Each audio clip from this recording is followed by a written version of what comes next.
Am I live? Oh shit. Hello. I decided to fire up a live stream before I go to work. Just chilling for a bit.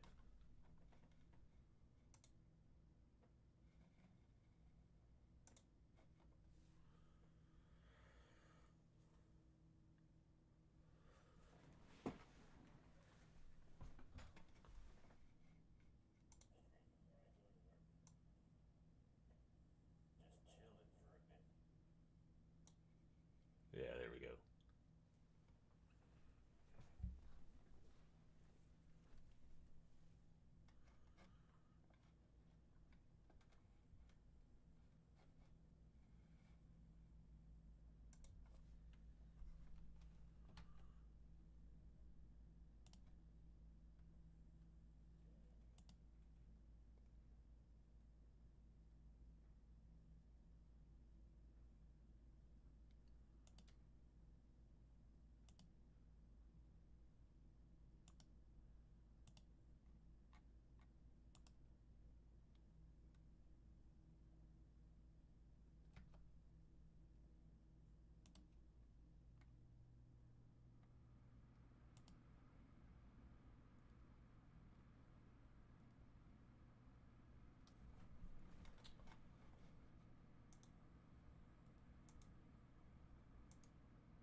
Yo, what up, Doug Rats? Tell me how I was just listening to the board freestyle.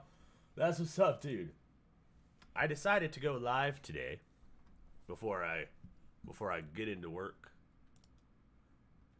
And oh, I was looking at the wrong screen.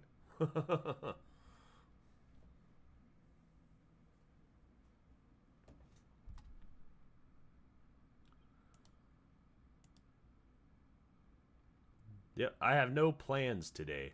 I've just been kind of was just like, oh, you know what? My house desperately needs to be clean. I should probably clean it. I've got a lot of stuff to do. Why not just fire up a live stream instead? Ultimate procrastination.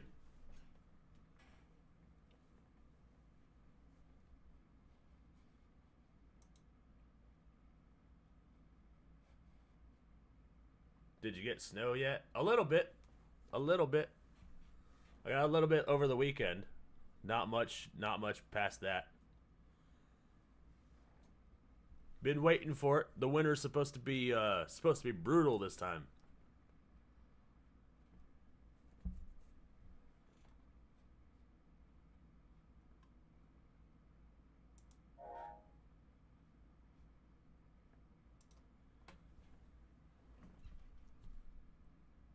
I should probably start planning my live streams more. I have a tendency to go live spontaneously.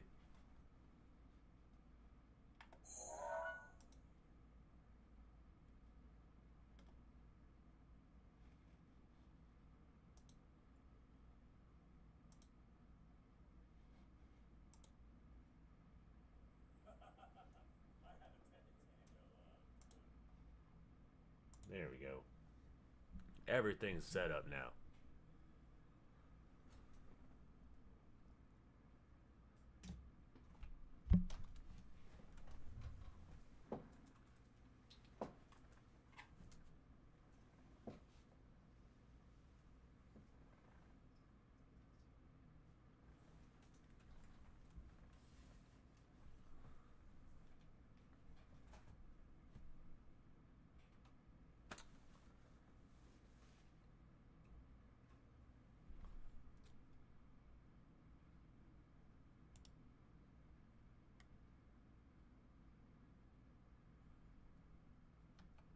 So I got some stuff in a playlist that I could watch. Oh shit, hold on.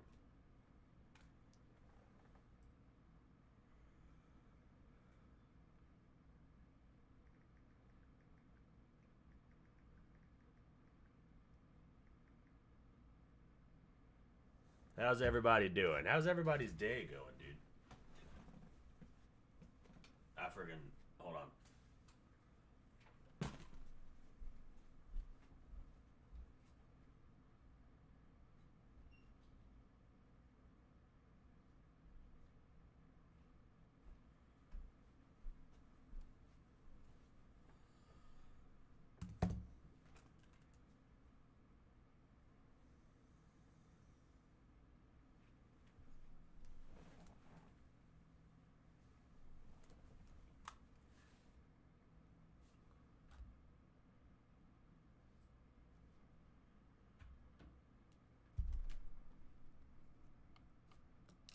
Okay.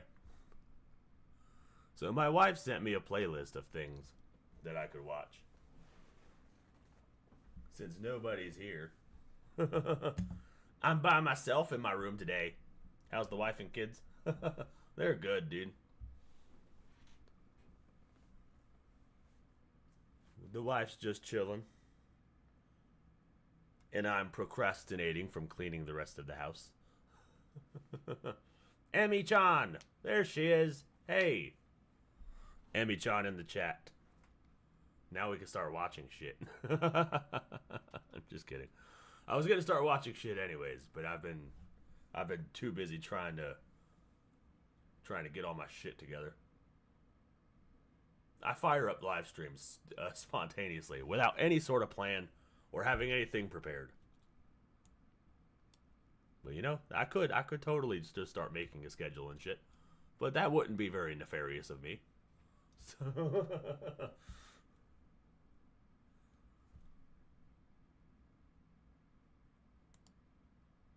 oh.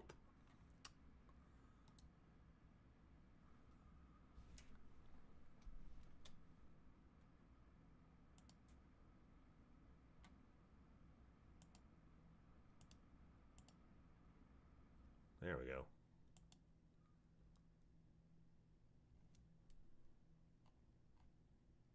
What's going on with the... What is this? New manga just destroyed the modern audience? See, now I'm interested in that shit.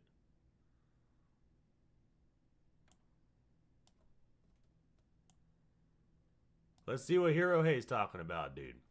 So a new manga has come out from Shueisha called Drama Queen, and it's got the modern audience types extremely upset. So basically Japan has been taken over by aliens, although given the scale of what's occurring here and the spaceships that are apparently flying all over the entire sky, it's also heavily implied that this alien thing is occurring all over the world as well, although that's still a bit unclear, at least in the first chapter. Now, they're not taking over in the way of like direct force. No, it's much more manipulative, because there was a giant meteor that was going to destroy the Earth, to which these aliens suddenly showed up and destroyed the meteor. Now the majority of people on Earth are extremely grateful for their new alien overlords and treat them like a bunch of kings. Oh, okay. Interesting. That's interesting. That's like the good timeline.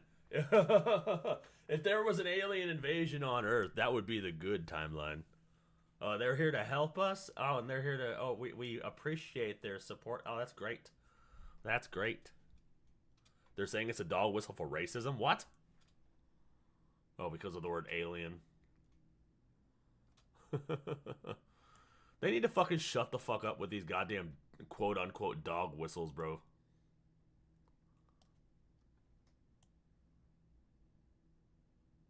There we go. Yeah, they need to shut up with the dog whistle shit, dude. Not everything's a dog whistle, bro. Like, what the fuck? These virtue signaling motherfuckers. Not everything is a dog whistle. Even when some of the aliens are mistreating humans, nobody does anything about it because everyone is basically worshiping these new aliens. There seems to be two main characters so far, one being 17-year-old Namamoto, who seems to constantly be on the receiving end of some levels of physical violence from these aliens, including her boss at work, who constantly physically abuses her. This freaking alien blob thing basically making it a regular thing for him to hit her in the face. And that's not even the only alien that hits her. Earlier than that, there's another one like walking by that elbows her in the face and then refuses to apologize for this apparent accident. Anyway. These damn illegals, man. Just kidding. What up, Raven? Good to see you. Yeah, we're reacting to Hirohei talk about how this manga destroyed the modern audience. Apparently people are saying it's a dog whistle for racism because aliens have invaded the Earth Oh, you mean like the aliens that invade the country? Oh no. Aliens are coming to Earth and punching girls in the face. This is a dog whistle for racism. Are you saying that illegal aliens are coming to the country and punching American women in the face? Is that what you're admitting to by pointing out the similarities in this anime? Is that what you're saying? Are you admitting that illegal aliens are coming to the country and harming our citizens? That's a good point. I want to know what else he has to say about this. How is this connected to racism?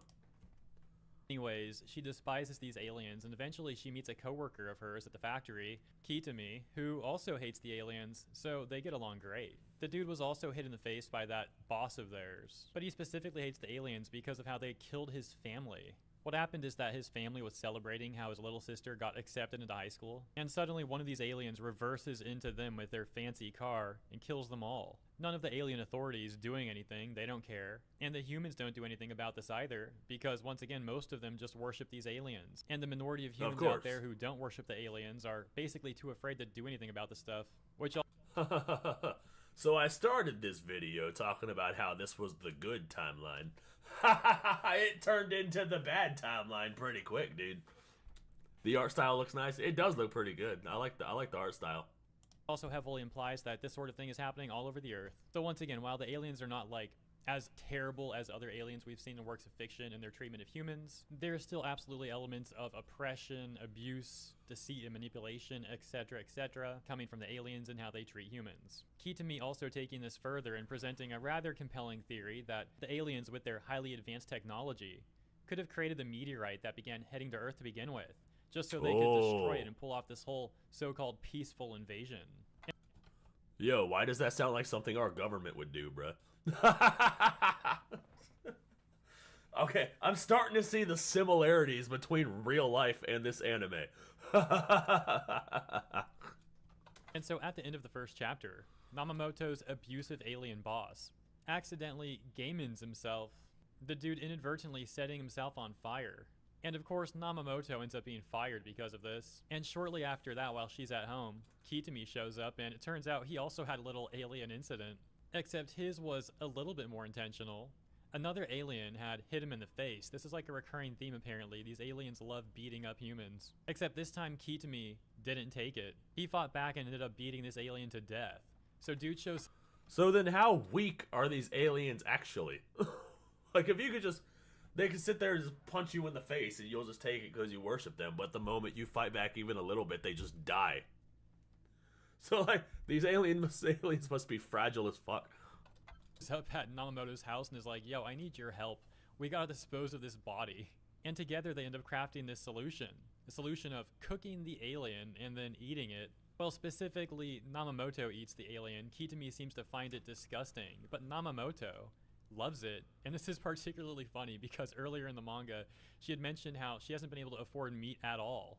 Well, this is her big break. She finds the meat to be delicious. And so as the chapter ends, it sets them up to potentially be this like group of alien murderers who are gonna cook more up and eat them or something. That's kind of like what it left off as. Of course, willing to see where this all goes, but... That is wild. The aliens, oh my god. Gives off glass body for the aliens, kind of funny thinking about it, yeah. Like, no, the conspiracy theory that the humans crafted was that they created the meteorite that was headed towards Earth just so they could swoop in and save the planet and then rule it over. But they explode when you punch them. Well, they can sit there and punch you in the face. The moment you fight back a little bit, they just die. That one alien was lighting up a cigarette. He lit up a cigarette, just spontaneously combusted. He just burst into flames like a whore in church. Yeah, that's essentially what occurred at TLDR of Chapter 1. There's still a lot of stuff I skipped over, though, a lot of fine details. Definitely consider checking this out if it sounds like your cup of tea. And so, back to the modern audience thing. What's got them so upset? Why are they so offended by this manga? Well, they seem to think that these manipulative, oppressive, alien blob things represent real-life human immigrants. And they say that the two main characters' treatment of these aliens is racist. Amongst... What? Yeah, okay, so that's what you were talking about. How did it's literally just because they're aliens and they're called aliens. This is why we call the UFOs that we see in real life extraterrestrials and UFOs. Oh, they're unidentified aerial phenomena of extraterrestrial origin because the Mexicans who are hopping our border, those are the aliens. So if we call extraterrestrials aliens, that's just a dog whistle for racism, apparently. Oh, we're xenophobic. We're xenophobic if we talk about alien invasions in anything other than multisyllabic mouthfuls. No, the extraterrestrials, unidentified aerial phenomena. It's a number of other things. And therefore, they're trying to also say that the mangaka is a very problematic individual, using this manga as a bunch of dog whistles or something. You know. The mangaka, so the author of the manga. Some of these sort of people always got to try and look for the next thing to call problematic and to get offended by. For example, we have a tweet here with all caps, getting 31,000 plus. Oh, come on, don't do RDC World like this, bro. How dare you use how dare you use Mark's image in your rage baiting? How did this get greenlit? This quote unquote manga is just an outlet for a bigoted Japanese person to rant about the recent influence of immigration in Japan. How did they get that? How did they get that from an alien invasion? Like what? Insert Giorgio. Yeah, Giorgio Sowokulos is a fucking aliens. I'm not saying it was aliens, but it was aliens. Likes on December 1st, saying, how did this get greenlit? This manga is just an outlet for a bigoted Japanese person to rant about the recent influence of immigration in Japan. If you guys are seeing a whole bunch of hate around Japan, there's a reason for that. And the reason for that is because the United Nations is trying to put a stranglehold on the anime and games that come out of Japan, and Japan is telling them to go fuck themselves. So now there's a smear campaign against all of Japan. Everything that comes out of Japan is now problematic in one way or another. Whether you're openly misogynist or, in this case, xenophobic. Like, or just racist, bigoted. Just all the virtue signaling buzzwords. All of it. They're trying to get Japan to bow down to their woke ideology. But Japan is a traditionally conservative nation. They're not gonna just do that. They don't see a point in it. Japan. I think the OP may have meant influx of immigration.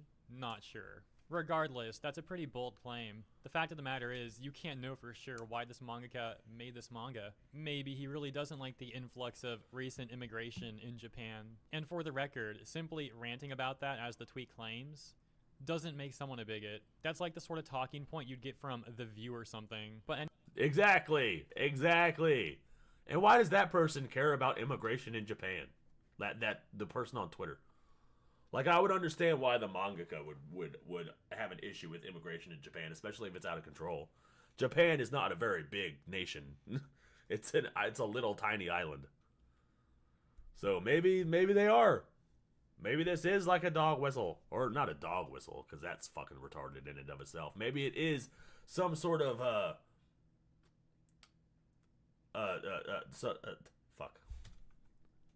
So, some sort of interpretation of his worldview. You know what I'm saying? That Japan will just stop giving the U.S. the manga because of these people eventually. Mark my words. Yeah, they've already complained about their games being censored because of the fucking loud minority. The fucking overly loud minority on Twitter. The people who made Dragon Quest III were already like, oh, it's so difficult to work with such a ridiculous country. Referring to us and our woke bullshit. Because we can't do male and female anymore. It's got to be type 1 and type 2. All of that retarded shit. Anyways, maybe that stuff really did spur the mangaka to make Drama Queen. Or maybe he simply wanted to write about a bunch of obnoxious, disgusting aliens and have a few main characters do something about it. To which the point would therefore be to simply make something entertaining. The responses to that tweet having a bit of duality, one saying cry harder, and the other saying the chapter wasn't even trying to hide the parallel. Other comments, such as base Japan and y'all don't. It's not even like, it's not even true. It's just there. If fuck, god damn it, these people are fucking retarded. These people are interpreting this artist's art without any sort of confirmation from the actual artist himself, and they're just creating their own headcanon. And now they're having a Twitter war over this interpretation of this artist's manga. Like, what? Do these people have nothing to do? Every single one of you need to go touch grass. Don't remember that Japan has been racist for like a long time. Fork found in kitchen, and I know there's literally only one chapter out, but these are some of the most unlikable characters I've seen in a minute. In my opinion so far, Kitami is what he is, just like kind of generic, needs a little more screen time, I guess, so to speak. But Namamoto's been very entertaining, and ultimately that's an extremely important thing for a main character to be, entertaining. So I'll definitely be reading chapter 2. I want to see where this thing goes. This tweet claiming that Drama Queen is straight up Nazi manga, saying it's so shockingly racist that they're speechless, and wondering what Shueisha was thinking. That tweet getting... So why is this one getting hate but not Assassination Classroom? I don't understand. Assassination Classroom also had to do with an alien. See, Assassination Classroom was just an alien who came here looking for work, and now the entire classroom wants to murder him. Is that not racist? What in the xenophobia? Like, whoa. Why are we not canceling Assassination Classroom? These people are fucking retarded with their double standards and the shit. All they do is see something and they just want a virtue signal because this is all they have, dude. Trump won the election. It was such a blowout that now they have nothing going for them. This is all they got. All they can do is pick apart media because they can't do shit else. They have no talents. They're just a bunch of gender studies majors looking for shit to be pissed off about. Getting over 1,400 likes. Another tweet says, yes, because them being racist is totally not a character flaw and looked down by other characters in the story. And showing an example where... If anybody's racist, it's the fucking aliens. The aliens are just punching people in the face just for the fuck of it. Like, oh, but nope, they're talking about the Japanese people who are racist towards the aliens who are punching them in the face. Right. Some of the other co-workers at the factory look at Namamoto and say, couldn't you have called for help? In reference to how she watched the abusive boss immolate. And it's amazing how these people are upset that the abusive boss got axed.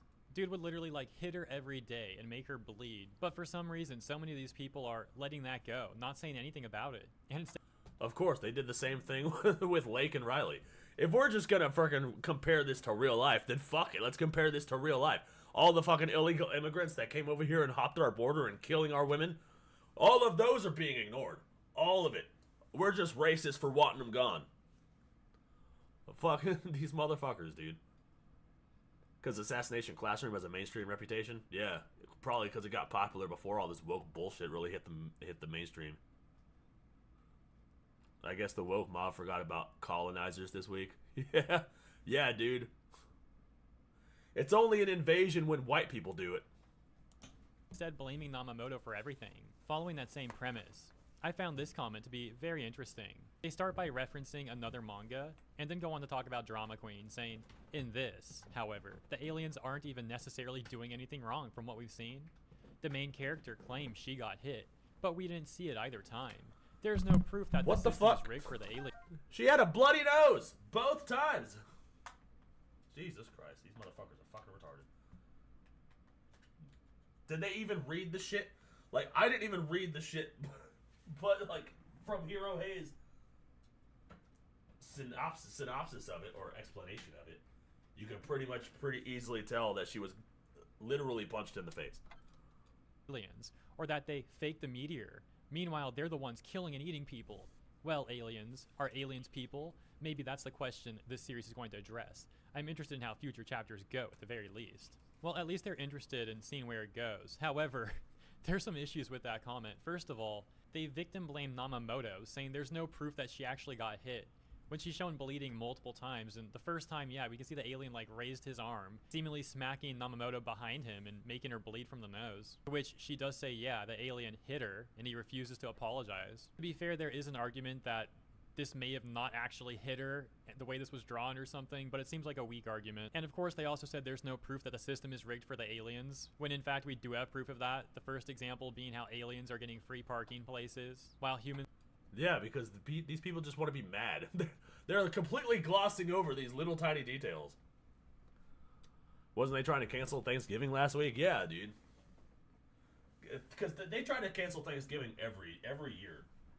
Because of the fucking colonizers. And because, the Indians were just... They were just a civilized group of distinguished gentlemen. And these ravenous, savage pilgrims just came and murdered this civilization and called their land America. That's the narrative that they're sticking to. But yeah, they try to cancel Thanksgiving every single year. It never works. So I don't know why they continue. It's literally all they have. This virtue signaling bullshit is literally all they have. It's their entire personality. They don't even have a hobby. Their hobby is activism because they think that they're making a change in the world because they're just a bunch of narcissists who think that they can actually change the world. You can't change the world. Fuck off. Just all you're doing is being annoying. Humans are forced to pay. And of course, the whole situation with Kitami and his family. Those are just a few examples, but let's check out this response where someone said to that person, the part where she, being Namamoto, claims she was hit is the most telling part. If the author really wanted to paint the alien as the bad guy, they would have drawn a panel of the alien elbowing her to drive the point the alien is bad. But in all three panels where she got a nosebleed, we never see the alien touch her. So I already addressed that point earlier. Let's continue on to the next thing this person says, which is, it could be that she internalized the hatred she had for the alien so much that she thinks her nosebleeds are caused by... Oh my god. See, now they are virtue signaling so much to a point where they are reinterpreting the intention of the artist. Like, what the fuck? Oh, now, even though the artist himself already said in the panel that she was punched in the face by this alien, oh no, it's actually because she's so racist that she internalized her own hatred and her own rage towards these aliens caused her nose to bleed, and she's just so racist that she thought that the alien hit her. When in fact, the aliens just... Hey, what up, Ren? Good to see you. But yeah, this is just... They're literally just virtue signaling. This is such bullshit, dude. Oh, all because of a manga. Claimed she was hit. I thought women getting hit in a drawing was a crime in their worldview. Yeah, it's just backwards. It's all this victim hierarchy. Illegal aliens are above women, apparently. In the victim hierarchy. So you got trans women, so the men who think they're women, and then the illegal aliens, and then the American person of color, and then women. Women getting punched in the face only matters when a white guy does it. By the alien. These people really sound like they're just victim blaming, really. Yeah, Ren, so the premise of this manga is that there was an alien invasion. So a meteor was headed towards Earth, and an alien species swooped in and destroyed the meteor, and the humans worshipped all of the aliens because they were so grateful. And the aliens came down, cohabited with the humans, and they were getting free parking spaces and all of these benefits because they were being worshipped by the humans who saved them. Or, because they were saved by these aliens. And now all of Twitter is trying to say that this is a dog whistle for racism because of the alien invasion. And because a couple of humans decided to fight back against the abuse and killed a couple of them. So now all the Twitter's like, this is racist. This is a racist dog whistle. Japan is racist against the immigration, against the immigrants. Like, what? And they're trying to, they're just misinterpreting the artist's actual, like, intentions here. Just to fit their fucking broken narrative. They end with this. If done correctly, this manga could be a good social commentary on the effects of xenophobia, racism on the mind of people. I've seen so much parallel with this chapter, and Haitian/Ohio situation in real life. Oh, yeah. Oh my god, you did not just compare this manga to the Haitian Ohio situation. They're eating the dogs, eating the cats. Eat the cat, eat the cat. Do I really need to say how this is different from the Ohio situation? Do I really need to freaking launch into a rant about that shit? I don't think so. I think I've made my point pretty clear about that. I don't understand how this has anything to do with illegal immigration. They were welcomed here, the aliens, in this fictional comic book. Are these people really that bored? Are they that bored? Oh yeah, this 17-year-old girl getting abused by these grown aliens, you know, that's just, it's all her fault. She's really just imagining this and just bleeding for some reason. A reason that's totally not the fault of the aliens hitting her in the face. Now, Right, I did admit dude? this could have been drawn more clearly. However, if I had to pick, like, is she really getting hit or not, I'd say the evidence is more compelling that she is, despite some arguments you can make about the way this was drawn. Another top comment reading, Maybe the artist just didn't want to draw a woman getting punched in the face. Like, that's reasonable. Like, the implication was there. She was walking behind the alien. The alien's arm went up. Her nose is now bleeding. And she said that she got punched in the face. Like, come on, bro. It's right there. it's satire. We're meant to relate to the protagonists, but we're sure as heck not supposed to like them. We What? don't see the alien accident that supposedly leads to the loss of the male character's family. It's implied by the InfoWars That supposedly leads to the loss of the male character's family. What? This manga has one chapter. One chapter is out, and people are already just tearing it apart for the weirdest reasons. They have the weirdest takes, and they're like questioning character backstories and shit, and already established lore in the fucking universe. They're just questioning everything because they think it's fucking what? quoted MCs that the aliens may have staged the meteorite incident and that they're taking jobs away from humans, but there's no evidence of that. We don't see the aliens hit anyone. And then there's the title, Drama Queen. So yeah, it's a somewhat subversive jab for shonen at the xenophobic politics pervading much of the world currently. Otherwise, this would be one of the worst first chapters of manga I've ever read.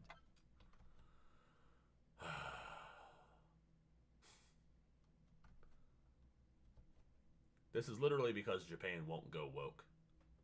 Japan won't go woke. They don't give a fuck about Western ideology. They think we're annoying to do business with. And they support Trump. This is why they're getting hate. They already ruined video games. Do they need to attack manga? Yeah, they need to attack everything. They were already coming for it. Localizers are already getting heat for translating anime wrong. Like, they're translating anime to fit their SJW narrative. I think I heard Asmongold talk about that. Oh no, it was Asmongold reacting to Hirohe. That's the video I watched. But yeah, they're basically just attacking Japan because they won't bend the knee to the woke shit. The UN, the United Nations, all of these fucking nations were like, "Oh yeah, you're putting out media that's too misogynistic for these women." And all the even though a majority of the hentai artists are all women, but you know, their media is misogynist to women. Even though there are countries that are a part of the UN where women can't even drive, but yeah, you know, they're Japan is the problem. If done right, there will be more complexity and nuance as we go forward. For example, perhaps we'll find that a less scrupulous alien leader did stage the meteorite incident to find a home to save their species, but that most of the alien population is unaware and are decent. But I do expect that the story stands firmly against xenophobia/racism/eating sentient beings, despite what we learned in Chapter 1. I think some of these people take everything way too seriously. I Yeah. don't care if it's satire or not. I don't care if they stand against eating the aliens or not.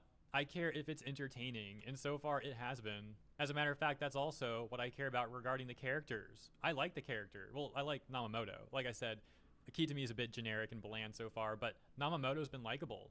Is she entertaining on screen? For me, that's a yes. So yes, I like that character. The same thing goes for a lot of villains in various manga and anime. Look at the Stern Ritter, for example, in Bleach. A lot of them are very entertaining, despite doing terrible things, and that's why they have a lot of fans, because people want entertainment out of their entertainment. Shocker. Yet for some of these people, they need everything to match their real-world political positions 100%, and if it doesn't, then they're not supposed to like that thing, and they can't enjoy it in any way, shape, or form.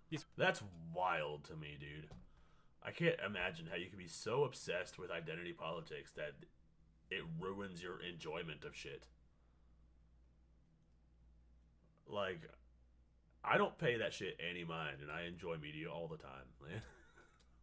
Life is just so much more fun when you drop the woke bullshit. What are you guys talking about? You guys are typing paragraphs. You must have a strong opinion about this particular topic. They are attacking manga. Yeah. I heard about that. Not gonna lie, that they add shit in. Yeah, they were literally like changing entire lines of dialogue. They were changing entire lines of dialogue to fit their woke narrative. The localizers were. It's insane, dude. Correction won't go woke enough. Some manga do have leftist views, but they put it in and that makes it fit in with the story and not just shoehorned in like an old key. Yeah, exactly. That like, I was telling my dad this like the other day because my dad's a leftist, and I was like, I could forgive the woke shit if the writing was good, but the writing never is good. Like, Japan knows how to write a story, America not so much. Like, I could forgive the woke shit if the writing was good, but the writing never is good because these people aren't writers, they're activists. But as far as Japan goes, I know that they have like leftist people. There are feminists in Japan, and I know that they probably get into the anime and manga scene.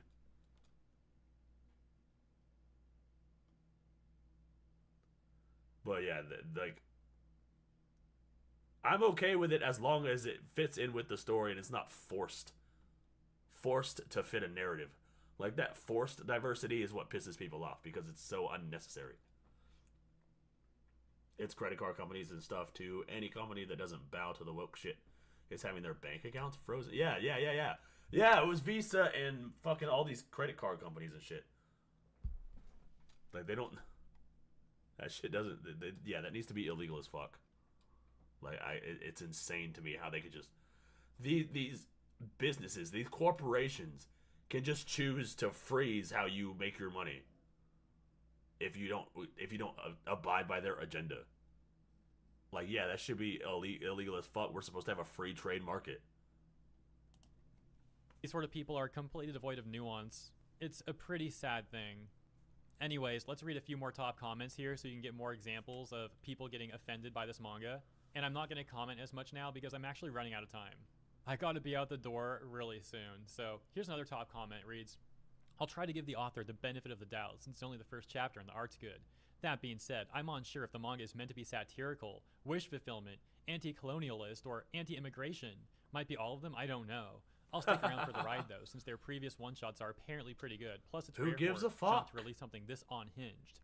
The only reason why I'm hesitant to assume that manga is 100% satire, / the characters being horrible is on purpose, is because Tokyo Shinobi Squad did essentially the same thing, without a hint of self-awareness. You get an image here that says, what's becoming of this country? So much for a glorious nation. I keep seeing people claim this is anti-colonial because the aliens are the population majority, but that part just kind of reads like a Great Replacement conspiracy dystopia to me. Response saying it's 100% ripped straight from Great Replacement theory style conspiracies. Someone asks, what's the manga about? Gets a response that says aliens show up to save the Earth from a giant asteroid, and they become super popular and start propagating on Earth everywhere, from media to industry. Protagonist keeps talking about how much they hate them, and how they're showing up everywhere, and her boss is even one. Something happens, and they find out that aliens are edible. Yes, they eat the alien. It has pretty weird vibes, and I'm still on the fence if that's intentional or not. Might be about Great Replacement theory, or might just be a slow alien invasion. The protagonist so far isn't made out to be a hero. Or it might be a fiction and you should shut the fuck up. Like, Jesus Christ. These people insert their worldview into every fucking thing.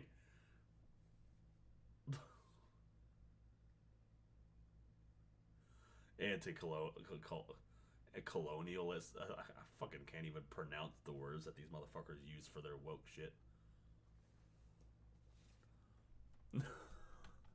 It's a fiction! It's a drawing! A comic book. That's like saying Superman is fucking a colonist because he fucking... He came to Earth. God damn it. I can't with these people. Or heroic, and still too early to say if it's really... Sitting here waiting 200 years for GTA 6 and Elder Scrolls 6, just hoping they won't be lame. I saw headlines about GTA 6 being woke. And I was... A moment of silence for the Grand Theft Auto series, ladies and gentlemen. I can't do this shit. Oh my god, dude, why? Why do they have to make Grand Theft Auto 6 woke? We've been waiting so long. They made a meme. Oh, blah, blah, blah, blah, blah, came before GTA 6. Oh, we got alien invasions in our manga before GTA 6. Nope, it turns out Rockstar woke as fuck. That bad, but I'm still gonna make fun of it, like with Free Rent. There's so many more examples that I could show you and discuss, but as mentioned, I'm out of time. So let me know what you think about this stuff in the comments. I don't know about Elder Scrolls. I don't know if that's woke. If they are woke, they're doing a pretty good job of hiding it, which is fine. That's fine. Like, if it's subtly in there, I don't care. Just make it fit with the world. Make the writing good. I don't care if some art has your worldview in the narrative. Just make it work. But yeah, I wouldn't be surprised if they made GTA 6 woke. They're doing all the influencer shit as far as the trailer was concerned. It's just not a good move. You're gonna go broke. Every single body does. Ubisoft stock is down to like $2 a share. That is terrible.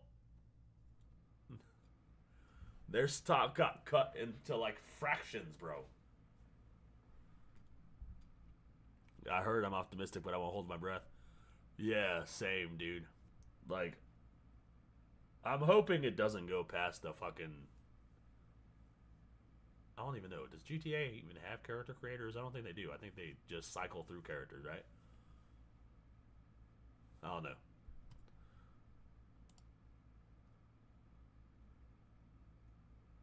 This shit is weird. Why are they forcing this shit? Because they want this globalist agenda. They want the transhumanism shit. They want you to fucking bow to all the woke shit.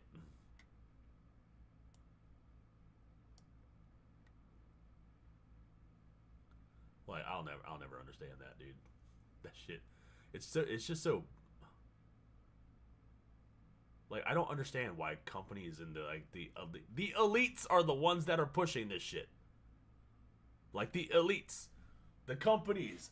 Like, it doesn't matter how many companies fail. It doesn't matter how many projects fail.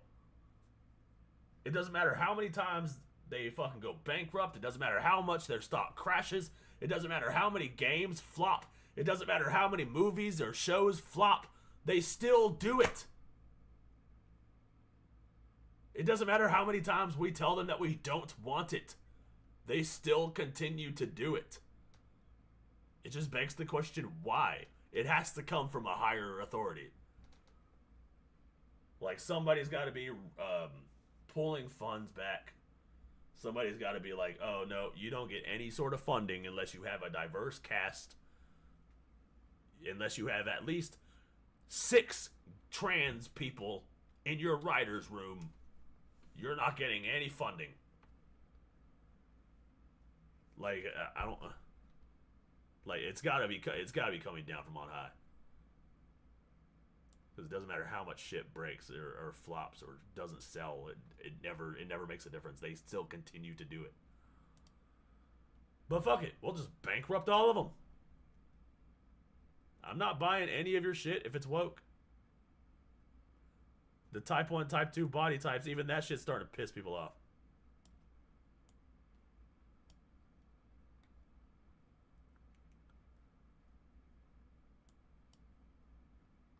Anyways.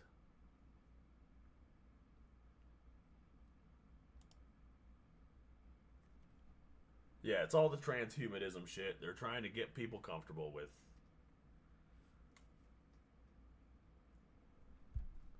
I don't even know. I don't want to dive into the whole transhumanism topic. I'll start ranting forever. And I do got to go to work at some point.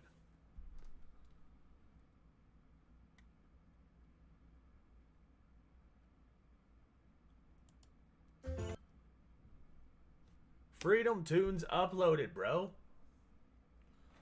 Let's watch some comedy to offset the bullshit that we just saw. I love Freedom Tunes, dude. I could watch a whole marathon of Freedom Tunes. Just like, why weren't Saturday morning cartoons like this, bruh? If you still have time, look up "You Have Seen This Video" by Side Scrollers. All right, I'll pull that up in a tab. Hold on a second. You have to see this video by Side Scrollers. I think I can find that. Hold on, let me pull that up real fast, and then we'll watch it next.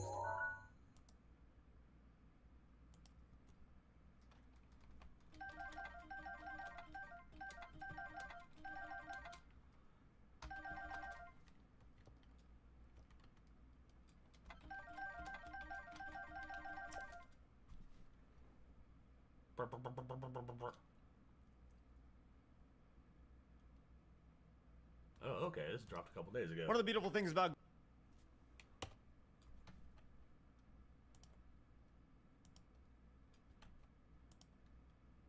I have it up. We'll watch it next.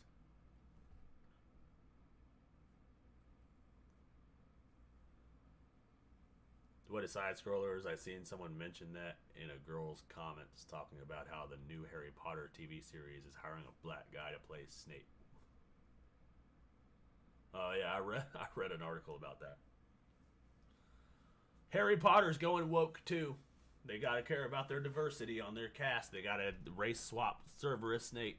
Gotta turn him into a black guy with the most African name. I don't even know if it's African, but it's foreign as fuck. And he's some British dude. Have you seen the South Park episode Into the Panderverse? No, but I want to. I need to. I was going to. I think I need to pull that up on Comedy Central in order to watch that shit. Dude, I want to so bad. I heard it was so fucking funny, bro. And it made fun of Kathleen Kennedy and all the woke shit, which is good. That's what we need in our media. More of that. Go on, sweetie. Sit on his lap and tell him what you want to be pardoned for. I'm scared, Mommy. Do it, sweetie. We came all the way over here. All the way over here from the West Wing to the East Wing. Is that what you're saying? No, yeah, Joe Biden pardoned Hunter for all his crimes, dude. Literally pled guilty for gun charges and... what was the other thing? Gun charges and something else. And then he got completely pardoned by Biden as like just a giant middle finger Oh, shucks. on Biden's way out the door. Okay. Hey, Hunter, what all did you do I gotta pardon you for, man? I got some bad news, Dad. I committed some crimes. Oh, hey, Hunter, what happened? Well, Dad, I burned down a 7-Eleven. Don't worry, man. If we never made mistakes, pencils wouldn't have erasers, man. And I smoked crack. Hey, don't worry about it, man. If we ever all smoked crack, we'd all have erasers on our pencils for a mistake. And If we all smokes crack, we'd all have erasers on our pencils, man. Tax evasion, yeah, thank you. What up, MMC? Good to see you, bro. Yeah. Oh, man, Hunter got Biden. Part of me thinks that Biden did it on purpose.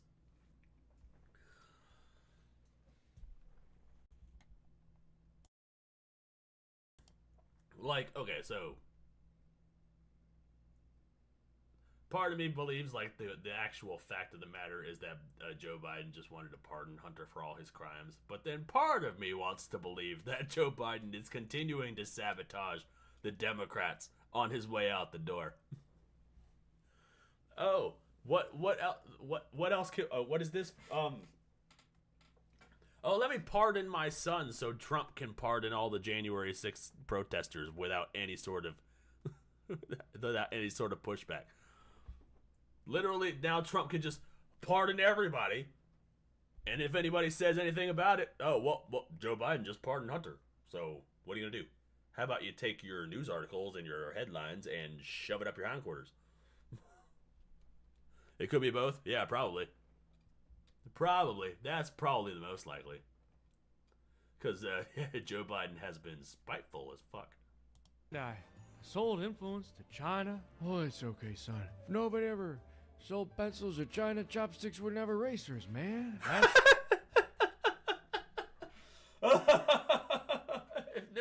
If nobody sold pencils to China, chopsticks wouldn't have erasers, man. Oh my god, dude, I can't. True. What else did you do, son? Well, did I? What did I do? You burned down a 7-Eleven, man. Oh, that's right. I burned down a 7-Eleven. You burned down a 7-Eleven? Come on, man. If we all penciled down a 7-Eleven, there wouldn't burn you down any erasers, man. I can't. I fucking can't with this, dude. You're right, Dad. I'm sorry, forgot. It's okay, you rascal. What else you do?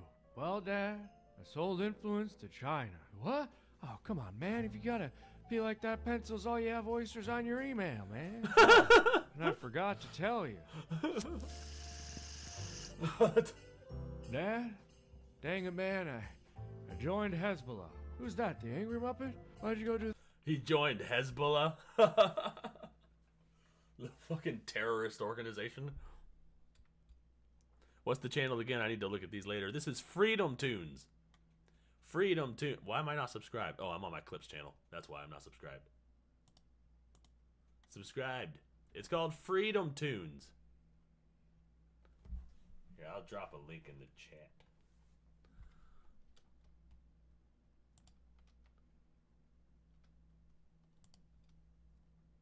Wait, I can't do. God damn it. Technology failing on me again. I'll drop a link later. a thing like that? Hey, man, I'm tired of you judging. Yeah, just type in Freedom Tunes. It's the first one that pops up. All their shit is so funny, dude.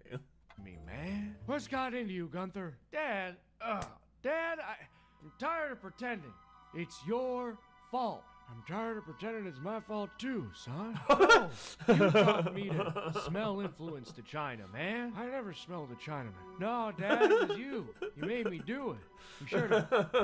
Dude, their Biden character is so fucking funny.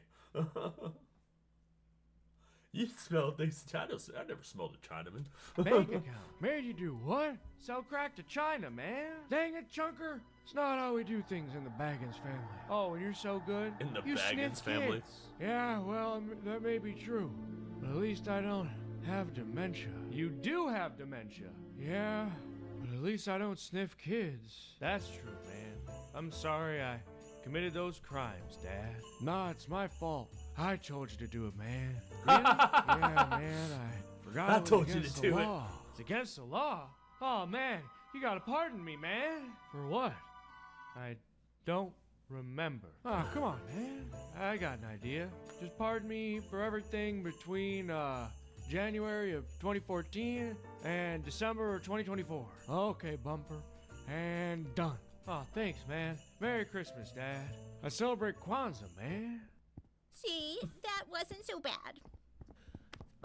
Hey, Dad.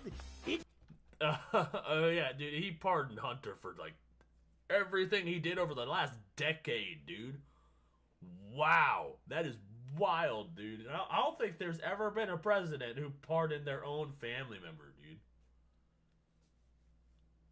He pardoned a decade worth of crimes, dude. Like, just waved a magic wand and all of it was gone, dude. It's me. Hunter. Oh, hey, long time no see, Hunter. What do you want?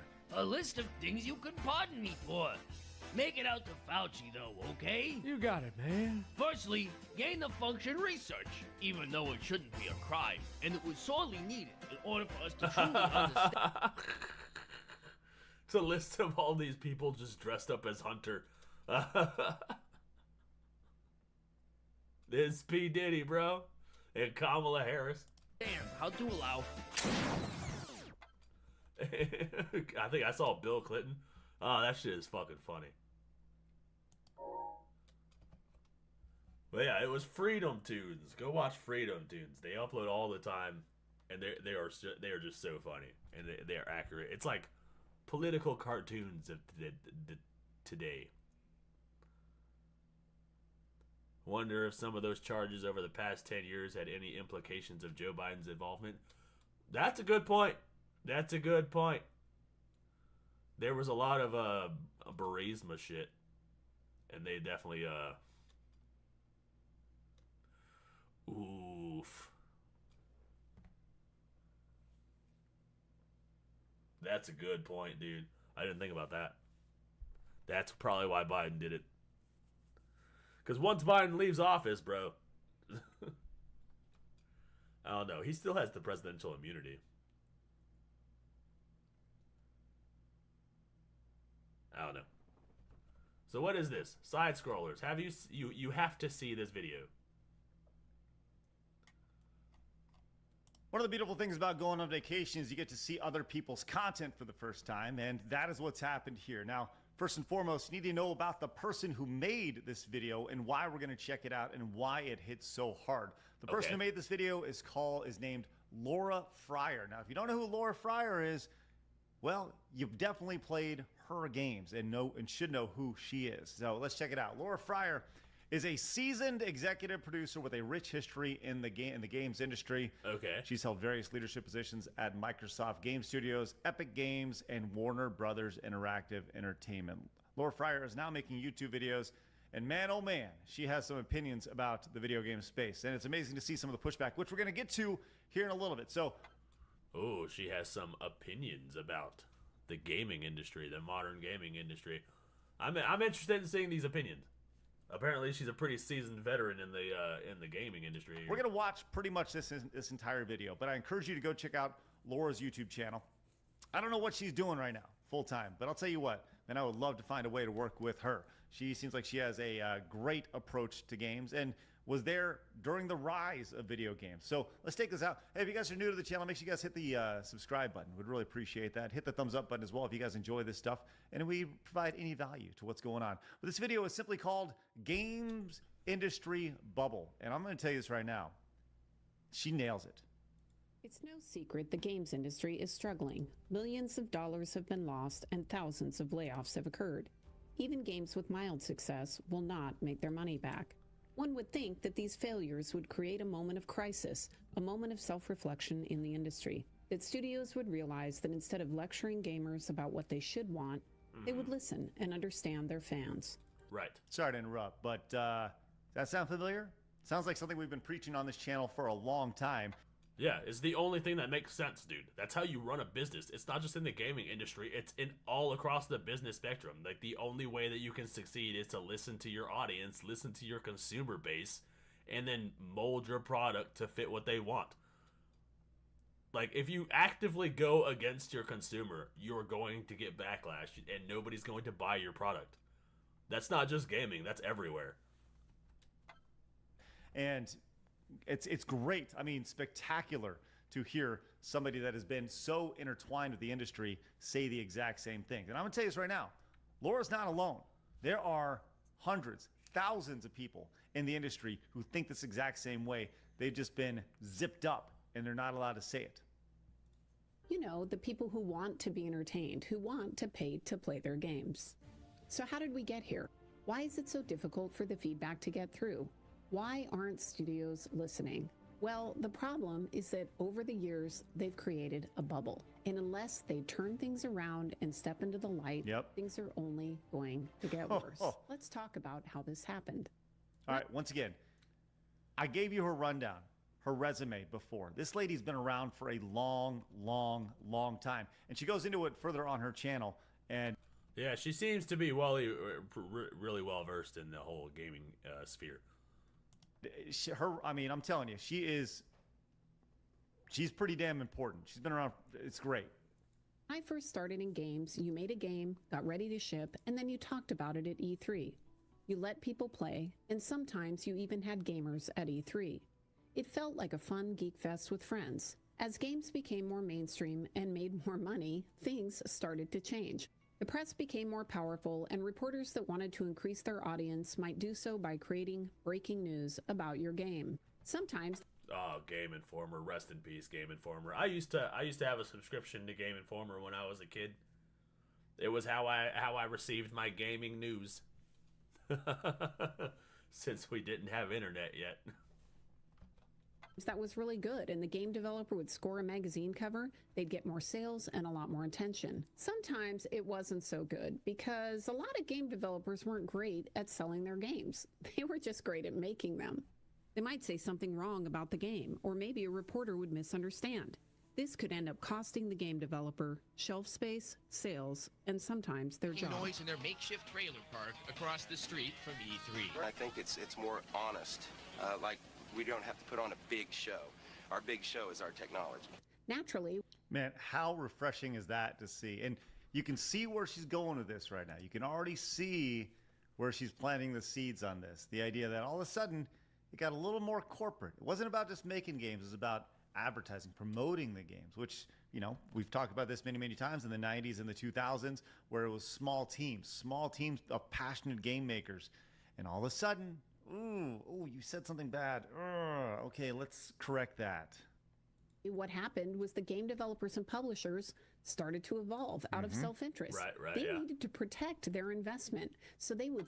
All this fucking corporate industry bullshit, dude. You can't escape it, dude. It's fucking everywhere. All this industry shit is everywhere. All those fucking corporate conglomerates, they come in, they freaking corrupt an industry. All they care about is funding. So now they'll do anything they can to line their pockets with whatever. Completely shitting on the product itself. They may as well just sell a pen from The Office if they care about pushing a product that badly. Like, leave the games alone. I watched X Play on G4 for gaming news. Oh yeah, I forgot about that. That used to be on TV. Before that went woke. Set their message and their narrative very specifically before they went to E3. Stop hiring activists. Fuck. Seeing this. The last thing they wanted was for a reporter to misunderstand and print something that would hurt the game. Now, instead of game developers working 8-hour shifts on the show floor discussing their games, companies moved to designated spokespeople and had secondary people manning the booth. Many companies staffed their floor with beautiful contractors that couldn't answer any in-depth questions. Let's go! Booth babes. Then we had to get rid of them. Aloha! Welcome to the Maxim Video Game Quiz. This worked really well. God. Instead of having God.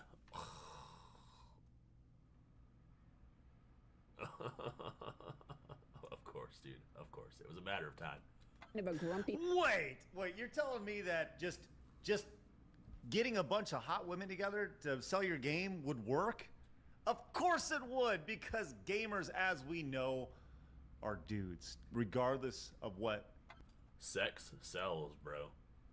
But if you're gonna have a friggin' hot bimbo on, like, selling your game, at least make sure she knows about the game. Like, it's really just, they're just there for eye candy. The ESRB tries to tell you that it's 50-50. No, right, okay. Developer that had crunched in order to get their E3 demo done, you had beautiful, bubbly people, and they would set a great first impression of your game. Oh my god, I know this one too. The green guy. Giovanni? No. This is embarrassing. This is embarrassing. I am embarrassed for these women. She's at a gaming convention. And she thinks Mario's brother is Giovanni. The green guy. It's embarrassing, dude. Turtle. But of course it's Maxim. Isn't Maxim a porno mag, bro? I'm pretty sure it's a porno mag, dude. Fabio. No, Leonardo. An added benefit was that no reporter in their right mind would quote one of these people as some kind of expert on the game, so it took away that risk. If a journalist wanted Because they're not experts, they're hoes. interview or wanted specific questions about the game answered, then they were directed to a PR spokesperson, and these people were trained. They were intimately familiar with the game, and generally they didn't say anything stupid. And fortunately, we have a product for people who aren't able to get some form of connectivity. It's called Xbox 360. Right. So stick with 360. That's your message. If you don't, like it. If you have zero access. The irony here of having the gaming access media poster boy right here giving this interview here. I mean, I think this was intently done, but at the end of the day, Jeff Keighley is the poster boy for access video game journalism. It is what it is. Access to the internet, that is an offline device. This also really worked to increase the star power of game creators. People like stories about another person, right? It's hard to tell a story about the 150 people working on the game. It's just too much for people to keep track of. They want to hear about the star. Who is the co-creator of Halo? Who is Jason Jones? That's also part of the problem. Who gives a fuck? You wouldn't need a star if the game was good enough. You should be pumping all of these resources into making the game good. Like, you don't need all of this corporate bullshit. All these hot bitches trying to sell your game. All these freaking star power. Oh, you gotta pick one of the game developers. Do a eeny, meeny, miny, mo, and just pick a star boy. And then this is the face of your Halo. Like, what? Just make the game good. That is what they wanted to hear. These spokespeople became famous, and often the press became their friends. It's natural. Whoa, there it is right there. The press became their friends. Goes back to the access media. Now, I'm going to tell you this right now. I think I was actually on this show, and I've talked about this many, many times before. When people come after us, they say, well, you haven't done anything. I've been on both sides of this. I've seen the access media side, and I've been on the customer side. My entire career has been built around the gamer perspective. And that's what's crazy about this, is that they can't tear me down because I've already seen everything on both sides. I've seen besides the curtain, behind the curtain. Right. I know what Oz looks like. It looks like Jeff Keighley. For friendships to develop over time, and it helps in interviews if people know each other. It's great to see you again. It's good to see you as well. It's good to People see this waiting still for us going. to get back together. And now I do always enjoy it where you make up features and ask me if they're actually real. Exactly. And then you go back and build them, right? No. Sometimes yes. Sometimes yes. We get the pressure to do that. Yes. This created a star power on the interface too. Suddenly, you weren't just a journalist. You weren't just a buyer for GameStop. You were friends with some of the most famous and powerful people in the games industry. If you played your cards right, maybe you'd get exclusive interviews or get to break stories after drinks one night. And the escalation continued. It became normal to wine and dine the press and retail buyers. Since games were on physical media, you had to have shelf space, and even better, cross-promotion with major stores. It was big business. Companies had to manage hundreds of these people at E3. So Xbox had a handler for every major press person and retail buyer. The handler would make sure that the experience for these people was top-notch. I've never actually watched an E3. I need to, though. I never have time to watch any fucking thing. I just usually get people's coverage of it to see what they showed off at these events. But I've never actually watched an E3. I mean, they got the nationality right. Yeah, At least they got down that he was Italian. Who is John Galt? I don't know. That's a good question. For press, it was a PR person.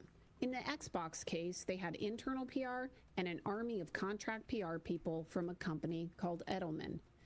Edelman, remember that name. Okay? Edelman. It's an important name with this. They've handled PR for a long time for a lot of different companies. Is it like Sweet Baby Inc.? Everything she's saying is 100% true. Did you know this? Did you know? I didn't know any of it, and I'm sitting here having a conversation with this guy. This is how you rope in your viewers. I understand. You're sitting here having a one-sided conversation with the camera, and I'm just here responding to you. No, I didn't know any of this shit. I'm sitting here kind of mesmerized by her story because I didn't know any of this. How this was handled, right? The idea that every single... I mean, I was like, I don't know, like 8 or 9 when all of that stuff was relevant. So I was never really around, or I didn't give a fuck that much. I didn't give a fuck about the companies behind the games. I just wanted the games. Group, every single personality, every single which is still true today. Single, to a lesser extent, YouTube channel or brand had somebody to handle the message for them, their message for them. Listen, I said, I've seen this, been a part of it. There's actually footage in this video of not me, but there's footage of this places that I've been, rooms that I've been in, that I was in during E3 at this time. Like I said, I've been on the other side. It's gross. It's disgusting. And you're always on your heels because when you're out of it, you're out of it. And I want nothing to do with it. Same. They were beautiful, smart, and funny people. For the retail buyers, it was easy because Microsoft already had someone internally that managed every account, and so those people would be the guides for the retail buyers. We got 400 retail pros ready to hang out in the Xbox booth and learn why Xbox One is the best place to play games this year. Where's the best place to play games? Totally not scripted. That was scripted as fuck. You could tell just by the way he was talking. That was probably wasn't even his first take. If you were a VIP, you would check in for an appointment at the desk and have a first-class tour. Access to a VIP section where you could eat, drink, and mingle with Xbox and game royalty. Been in there. On the tour, you... By the way, the irony of Zachary Levi, who, without a doubt, would not be invited into this, just based off his current stance on many, many things. Yeah, there's no way he'd get an invite. Or maybe he would. He's a celebrity. Celebrity. Everybody's chasing that celebrity. You might see a presentation by one of the creators, followed by a hands-on demo. No, what up, Black Anime Lovermon? Didn't see you slip in there. Was there baby oil involved in those rooms? Probably, dude. If Trump gets into the office and he releases the Epstein client list, don't be surprised if you see some game company, like, top executives on that list. Staffed appropriately so that your experience was perfect. This sometimes meant that they would even win when they weren't very good at the game. I like that you actually went through 3 hurdles and you still finished first. So. That's because Rigged. I run so... Rigged. Rigged. It's rigged to give him star power. I think that's why people started going to streamers and shit, because you can't really fake that. That's got to be real to a degree. So fast. No matter how many obstacles I hit, I can just make up for it. That's fun. They want you feeling good. Hey, you're going to suck, but we're going to make you feel good about it.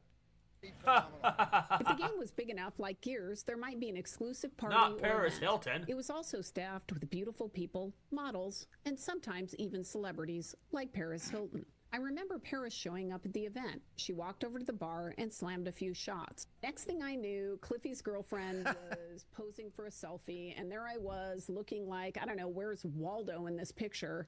It was What a photo. Why does Paris Hilton look hammered already, dude? She did not want to be there, bro. The first thing she did as soon as she got there was go straight to the bar and start pounding shots. What a photo. Oh, love it. Funny because when Cliffy's girlfriend posted this picture, she made sure to scrub me out of there. I wonder why. Then there were the press briefings before E3 even started. We'd spend weeks leading up to E3 figuring out which games to include and how to create blockbuster sound bites that would further drive our message. I know you plan these things months and months in advance. For anybody that doesn't know, like the planning for this starts like the beginning of the year kind of thing. That's right. It's crazy. So we didn't want a random reporter setting the tone for the entire week, so we got ahead of it. We set the tone at that briefing and then gave more details later in the week. And it worked. Sometimes reporters would just report your message exactly. Okay. You're about to have your mind blown. We said this on the show. Once again, if you're new, hit the subscribe button. Join us. Everything that we told you on Side Scrollers is accurate. She's seen it firsthand. She's literally divvied out this information firsthand. Check this out. Like this article, which mirrored our internal XNA messaging. We knew that it was insanely ambitious to assume creating a game engine like XNA was going to somehow change the entire dynamics of the console business. But reporters like. Was Paris Hilton on the Diddy list? Is there a Paris Hilton tape? I doubt it. She's been she didn't really need Hollywood to be rich. She was like, her father was already rich and she made business moves. Like, Paris Hilton was a smart marketer, dude. I'll tell you what. She definitely leaned into the dumb blonde stereotype. She played a lot of motherfuckers. Liked it. And they. Ooh, look at that. A return to form. Dragon Age, return to form, return to form, return to form. Because they're all the same. They're all the same. They're all being pushed by the same company. The same media freaking conglomerates that all... You know that that video where that has all the local news networks all saying the same thing? They're like lining them up. It's the same shit. Only now it's even worse because we have AI. We could just mass post. They can push out the same article over different websites all at the same time, and like shape your whole opinion in a matter of minutes. Ran with it. And this still happens. As you saw with Dragon Age, a return to form is exactly what the designer wanted the press to say. What does return to form even mean? See, I swear they just throw in these they just throw in these fucking words. They just fucking 1000%. How's that working out for you, by the way? Oh, that's right. It's not good. Underperforming massively. That's right. Yeah, it was a huge flop. They tried to gaslight you into thinking it was a success, but nope. It bombed hard. Managing the message was critical to a studio's success and was done for survival purposes. Once again, this is from Blue Sky. So 5 years ago, when I first rejoined the project as narrative designer after a hiatus on Anthem, I was asked my goals for the project, and one of them was I want to see the phrase "a triumphant return to form" for BioWare in at least one review. What does that mean? I just assumed it meant the old controls returned. Yeah, I don't know.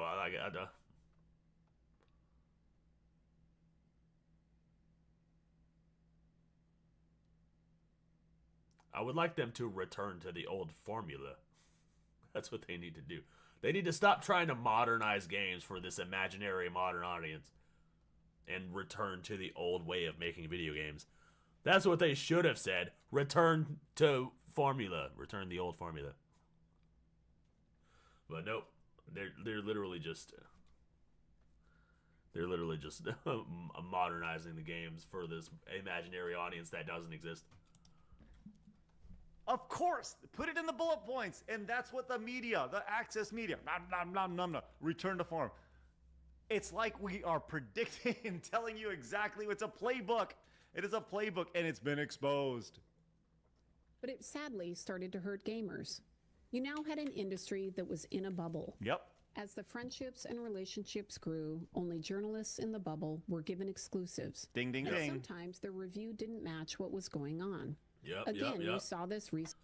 Yep. Oh, now she's getting into she's getting into the stuff that's happening now. Now the game journalists are the ones getting all the exclusives and shit, and all the early access shit, so they can review the game favorably before launch to boost sales. I don't think that's good. They need to be giving the game to streamers. That's what they need to be doing. They need to be giving the game to like some popular streamers and having them play it, and then that be the review. Recently with Veilguard, IGN is walking back their review. Yep. Did IGN actually believe Veilguard? Oh, here we go. Okay, return to form to go back to a better original state. Wait, what? Well, that doesn't make any sense, because they're not doing that at all. What?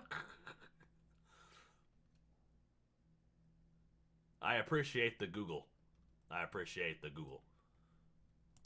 Guard was a 9 out of... See, this is why I have you, chat. I have you to do my Googling for me. No, I appreciate it, Raven. Thank you. 10, or did they intentionally ignore the flaws? Did they play the game? Did they like the game, but then after they got into it more, they decided they didn't like it anymore? Or, and just hear me out, maybe the reviewer was too emotionally tied to the game, which, as we saw, the reviewer, them, just throwing it out. Oh, yeah, all the reviewers are one of them, they're they-thems. So, yeah, the moment that they see anything that fits in with their agenda that they already freaking pushed themselves, of course they're going to favor it. You know, they're going to give it a high rating. Even though a majority of people hate that shit. They hate when you shoehorn these fucking diversity quotas and all this woke bullshit into their games. Out there. It's just confusing as to why it appears they're walking back that review. Is it because suddenly they're seeing that gamers don't like it and the sales are going to be low? I don't know the answers, but it's not a news story. Then there were the awards at the shows. For game developers, it was a way to keep score, to get more marketing and support for your game. It was a way to gain more shelf space at retail. Look, an expert loves my game. See, IGN says I'm a 9 out of 10. Please give me more shelf space. This created even more power for the journalists because they had a chance to create their own brand. Sex, drugs, and video games. That's what that guy's shirt says. Wow. And suck up to the bigger business of Hollywood. Then YouTube took God. Okay. I'm going to tell you this right now. She just said something. When you guys watched the Real Game Awards this year, which is our video game award show, when you watched the Real Game Awards this year, remember what she just said about chasing Hollywood. She's going to tell you that right now. Just remember that.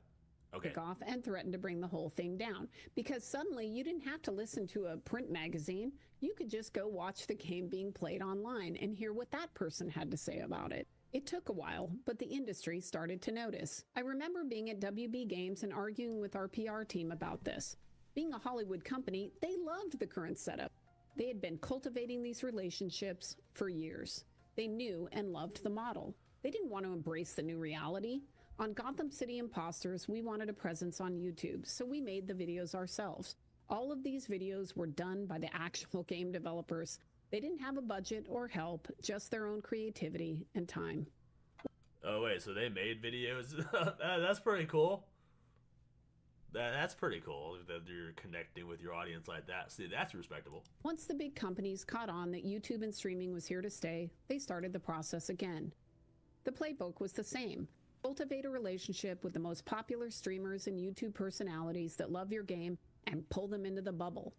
But then something changed. What do you think that was? I don't think streamers and I don't think they're gonna just blindly follow your bubble. I think they're gonna focus on what they're gonna focus on being authentic for the sake of their own audience. Because they know that inauthenticity will scare their audience away. So I think they started giving the games better reviews, or not better reviews, but more honest reviews, and that went against the bubble. What do you think it was? Once again, seeing this firsthand, all right? And once again, not to talk about the Real Game Awards enough, but like that's why none of our board members are allowed to accept free games at all. 0. You can't be a part of this. It's just butt sniffing, constant butt sniffing. You see, when you're in a bubble or an echo chamber where no real feedback gets through, it's easy to make bad choices. It's easy to believe the friendly journalists when they tell you what a genius you are and how great your game is. On the score, yeah, we do mock reviews for every game that we launch, and this is like double digits lower than we thought we would be. You stop seeing what the gamers are actually playing. You stop understanding what they want. You stop listening because all you hear is how awesome you are. Let's look at Dragon Age. It took...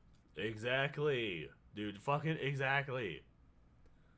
These fucking motherfuckers just jack their own beanstalks over the whole shit. They don't actually listen to any honest review. That's why anybody Any gamer who reviews their shit honestly are just bigots. Took over 6 years to make that game. And that is very expensive even before you start talking about the marketing. This means you're going to have to sell a lot of copies, and that means you're going to have to appeal to as many people as possible. While alienating everybody.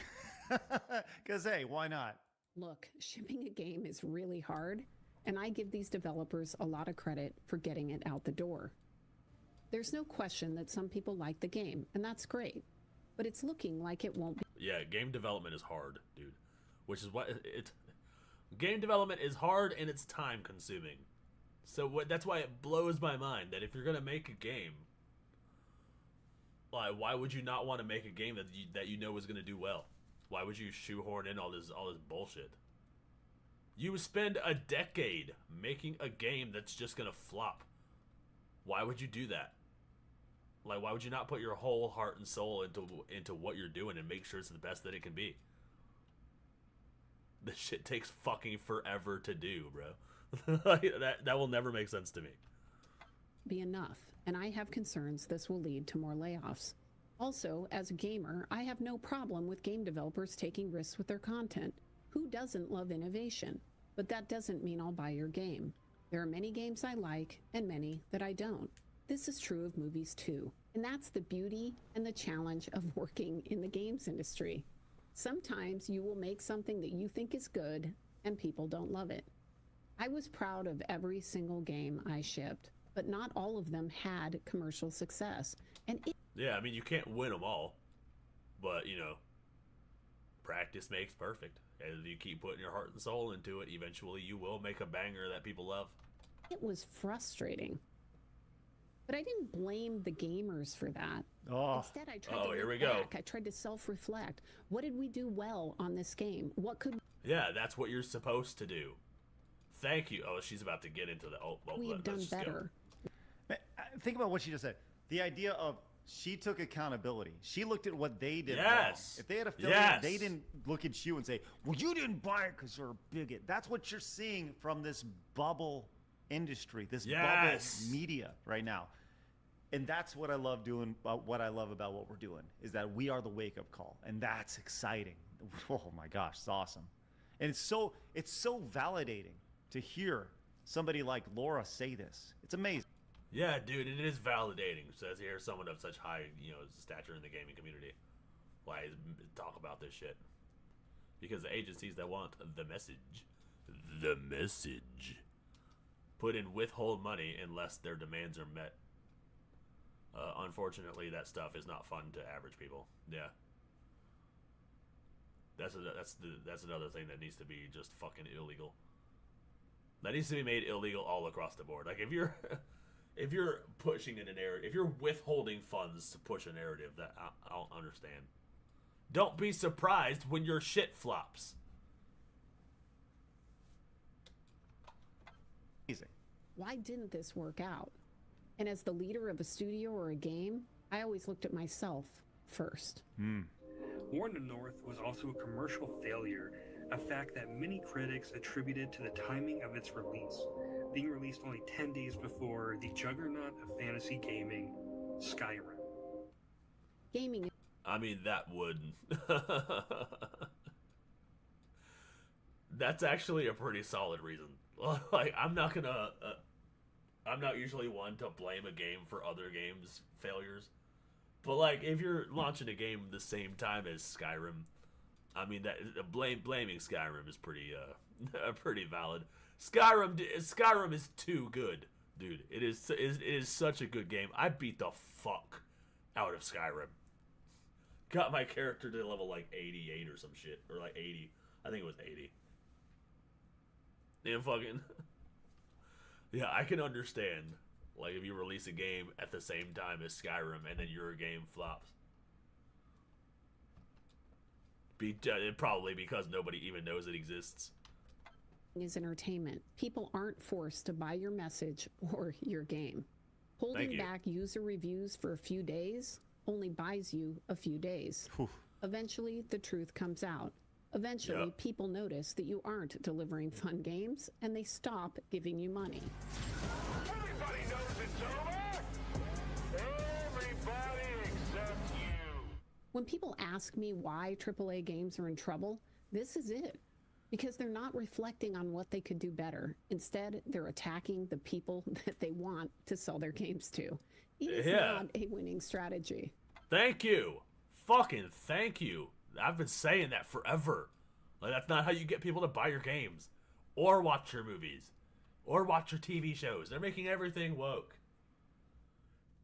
Oh, if I'm gonna make an all-black cast and talk about white supremacy and police brutality, and if nobody watches my show, they're all racist. Like, come on, dude. It reminds me of Plato's allegory of the cave. It's where people only see what is on the wall in front of them. They don't see that there is a fire behind them and puppets that are creating the images that they see on the wall. What they're seeing isn't real. And if only they would turn around and walk into the light, they would know the truth. They would be able to change. It's hard, but fortunately, they made the cave. They made the fake reality. They can turn around at any time. And I, for one, hope they do, because I really want more great games. I don't think they are, or they need to reject the funding that they get and just focus on making a good game. Like, if they really want it, like, all the AAA game companies need to reject the ESG shit. They need to just focus. They need to pour all of their resources into making the game and then marketing the game. And they need to market the game in a way that's not going to cost them money. But they can't do it. They gotta make everything woke. And they gotta be pressured by these fucking credit card companies and all this other bullshit. All right, I need you guys head over to Laura's channel. I'll put a link to it down below. She is obviously super smart, and I want to find a way to work with this lady. I've said many times before, when we get into video game development at Side Scrollers, which we will do 100% down the line, this is a lady that I would love to work with, or somebody like Laura. But what's interesting about this is the response to this video, in particular from Reddit/Socialist Gaming. Of course, they're just gonna. Of course, Socialist Gaming. Get the fuck out of here, dude. What the hell? Totally try to devalue it over there. Laura Fryer, former executive producer for Microsoft, joins in on the grift, blaming game devs for anti-gamer rhetoric while focusing on how beautiful people in marketing were in the past. What? Joins in on the grift? Get the fuck out of here, dude. What does grifting mean again? When you're spreading a narrative you don't believe for money?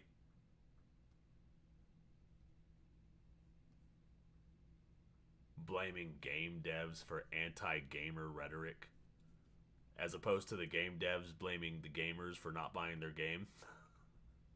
as if we're just, as if they're obligated to have a what? Like they're just obligated to our money. Like we owe them. Like we owe them a purchase. Like we're just they spent so long working on this game that we owe it to them to buy it. That's how they act sometimes, dude.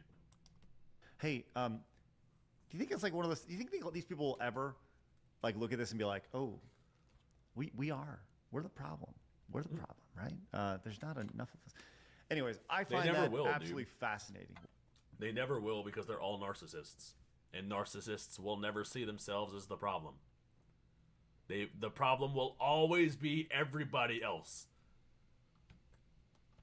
What an absolutely fascinating take from somebody who has literally been there through the whole thing. They like pretty much the entire growth of the video game industry in the mainstream. So Laura Fryer, if anybody knows her, would love to get introduced so we can talk business, because that's somebody that I would love to work at the end. Because grifter, a person who engaged in petty or small scale swindling. Yeah. So it's basically, yeah, just somebody who just swindles people for their money. Not necessarily people who just share their opinions on the internet.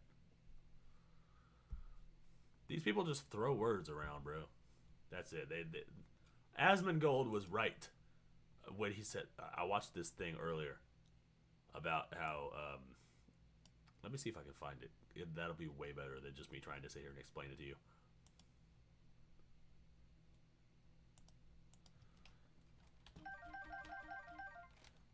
Blip, blip, blip, blip, blip, blip.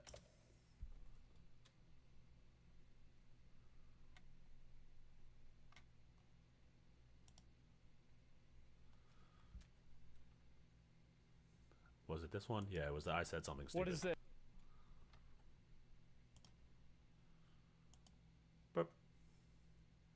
This dude doesn't understand Asmund got popular. What is this? All right, surprise, surprise. Asmongold said something stupid on Twitter. I know. Shocker. Didn't see this one. Okay. Look, I don't understand how this guy got popular in the first place. I don't understand the... What up, chicken combo? Yeah, I'm almost 2 subs, bro. I'm like 90 away, I think.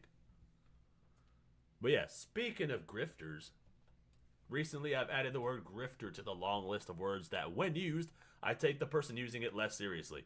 Formerly, a word used to define a scammer is now redefined with the intent of character assassination. I'm assuming that's assassination. I hope I'll see the rest of this. In this guy. I don't want to sit and look at somebody's dirty house on camera when I'm watching their content. Okay. I don't want to see that because he's wrong. Okay. Stupidity, it's on a comeback. Okay. It's ignorance, the sequel. I don't know. Uh-huh. Here's what he had to say. Okay. Recently, I've added the word grifter to the long list of words that, when used, I take the person using it less seriously. All right, my dude. Formerly, a word used to define a scammer, still means that, by the way, is now redefined with the intent of character assassination towards anyone whose opinions differ from their own. No. Yes, absolutely. Absolutely, 100%. 1,000%. That's happening. Based Asmongold W. We literally just watched examples of that shit. Like, this is what made me think of this video. Like, this is 100% true. No, that's not it. You are lying to them with the intent to make money off of those lies. Under that logic, he would be grifting in this video because he's talking about a topic that he thinks people will pay attention to. He's uploading it. It probably has ads on it. Like, bruh, what the hell are these thumbnails? Why the hell are you putting a stock photo of a tear on her mouth? That's weird. Oh, this is a fucking liberal. This is one of these beta cucked men. Oh, he's gonna hate on Mary here from Pop Culture Crisis because, why? Because she speaks out against trans shit, probably. And Melanie Mac, dude, all of these fucking conservative women. He's just picking on conservative women. There's Melanie Mac. There's Anna, the Star Wars girl. Fucking Mary from Pop Culture Crisis. The hypno dude. Dude, I watch these people. And yeah, it doesn't necessarily have to be a lie. It just has to be a scam. Or a swindle, I guess. A grift. Brother, you gotta chill. What the fuck? The fundamental reason why someone is a grifter versus not a grifter is that the impulse for their behavior is completely monetary and they don't believe what they're pushing out there. That's what those things are. Well, join the revolution. Watch, like, subscribe, comment, and share. Members, so you're uploading early for members. So you've got Cash App even? I've seen... Dude, he only had he had less than 3,000 subs. I'm almost past him in subs. That's wild, bro. Like those red pill dudes, 100% grifting, majority of them. But they believe that shit. Oh, they believe that wholeheartedly, yeah. He tries to hide it with glasses and a hat, but he just comes off as a frat boy. No one likes frat boys for their personality. Yeah, he was 100% one of those dudes that did a keg stand in high school, in college. He's one of those guys that tries to impress the ladies with a keg stand. Pandering to a demographic for money. Yeah. Seen OnlyFans girls that are less shameless. This is amazing. Damn. He's seen OnlyFans girls who are less shameless. Ah, what a roast. Material harm is the same, right? So whether somebody's doing it on purpose or they're not doing it, they're doing it completely because they don't understand how dangerous it is. The material damages are the same. The entire foundation around defining whether somebody's a grifter is totally based on the intent of the individual. Grifter has to do with the intent of the user. It is a form of character assassination. It is not a form of defining an action. To say that the material... Yeah, he's saying that using it now, like, it's like with the word racism or the word bigot. People use it so much that it doesn't mean anything anymore. So when somebody calls you a grifter, they're just calling somebody, they're just calling you a grifter because you disagree with them, not because you're actually grifting. Like, that's the point of the tweet. And he's 100% correct. Harm is the same, which means that you can use the same word for anything that causes that effect. If you apply this to any other situation, it would be ridiculous. It does not matter. The harm is the same. I've said this for a long time. I'm very consistent on that. So However, basically, anybody who has an opinion that you disagree with is a grifter because some people that have those opinions don't have them authentically? Okay, well, I think that we've watched enough. Yeah, that was pretty much it. But yeah, I wanted to show that basically for Asmongold's tweet right there because it was 100% had to do with the video we just watched. MMC, what did MMC say? In other words, a grifter is another word for con man to cheat you out of your money and push an agenda. Absolutely. That's pretty much what it is, dude. But these days, people just, oh, you disagree? Well, you're just grifting for money. You are lying to your audience about my product so you can make a dime. Oh, you didn't like Dragon Age the Veilguard? Oh, you gave it a bad review on your YouTube channel? Well, you're just a grifter. That kind of shit. We'll just go with that. You're too stupid to know any better. Yeah, we'll just go with that. Too stupid to know any better.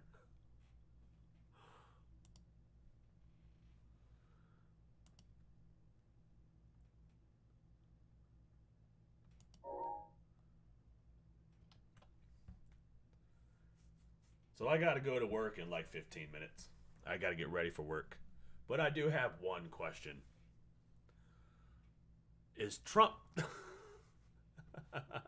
Is Trump going to conquer Canada? somebody tell me. Is Trump going to conquer Canada? Are we about to make Canada the 51st state?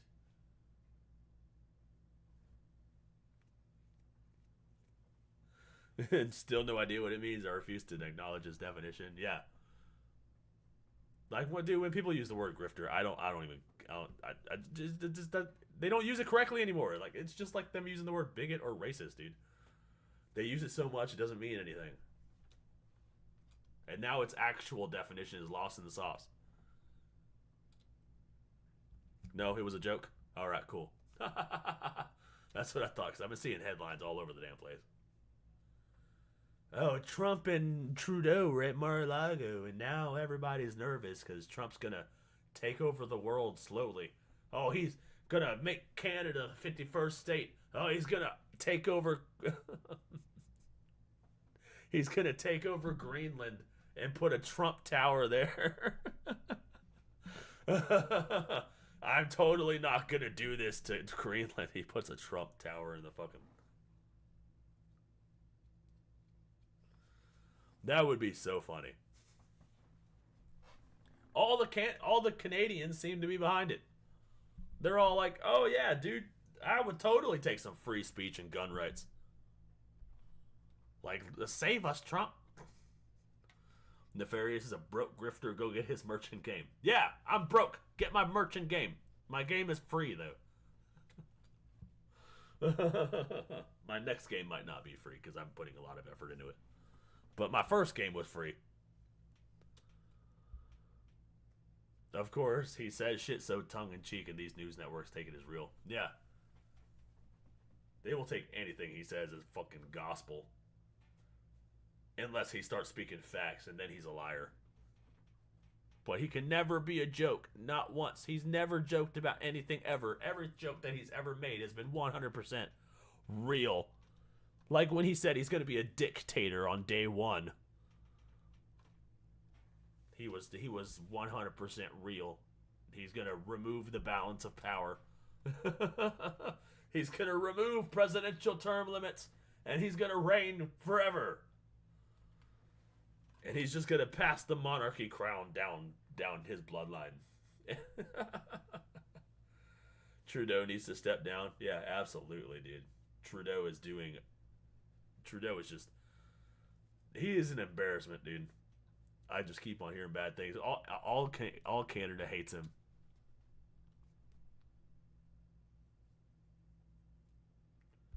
All of Canada pretty much hates him. Anybody with any sense.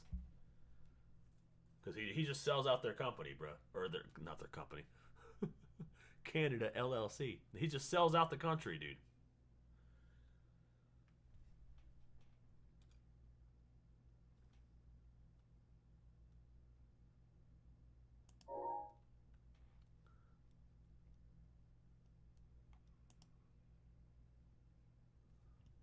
But yeah, the left has been melting down over it. The fucking the mainstream media has been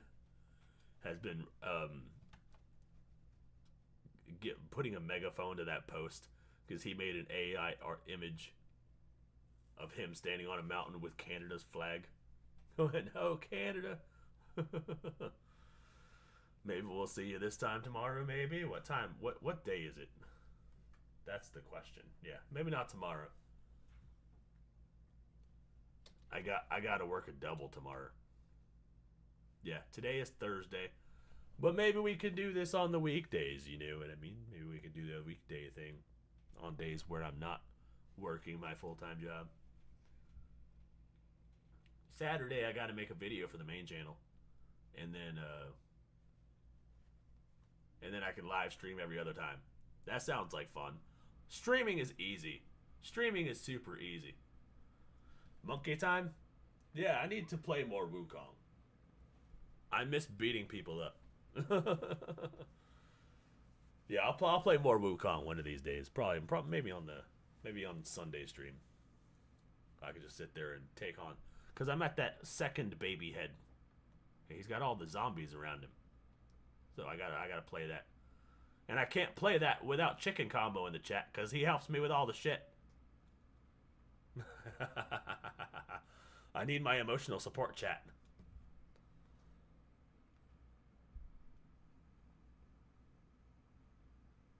But yeah,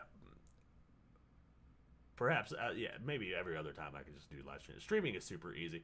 There are people who go there are people who try to convince us that being a streamer is somehow harder than working a 9-to-5 job, and I laugh in the face of those people. Like, literally, I just sit here and watch shit for 6 hours and, like,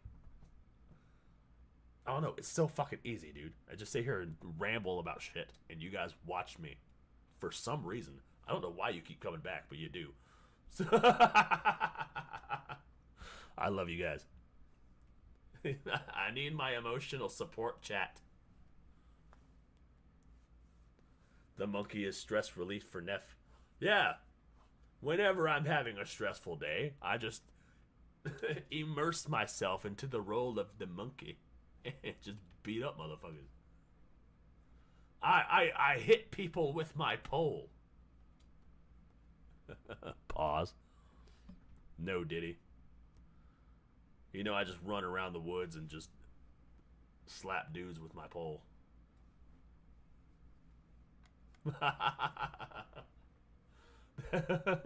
That's getting clipped. I don't have a salute emoji. Yes, my emotional support chat. I appreciate you guys. So you guys will be back for my next stream when I when I hit more dudes with my poles. Keep your daughter off the pole, but give the pole to your sons and send them into the woods. Dude, clip all of the shit out of context. Send me viral, bro. I will go off on all kinds of rants. I will rant about all kinds of shit. Clip me out of context, dude. I fucking dare you. I dare anybody.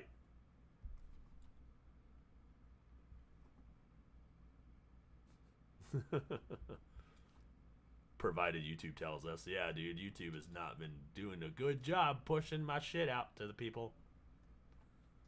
Having a difficult time. Having a difficult time.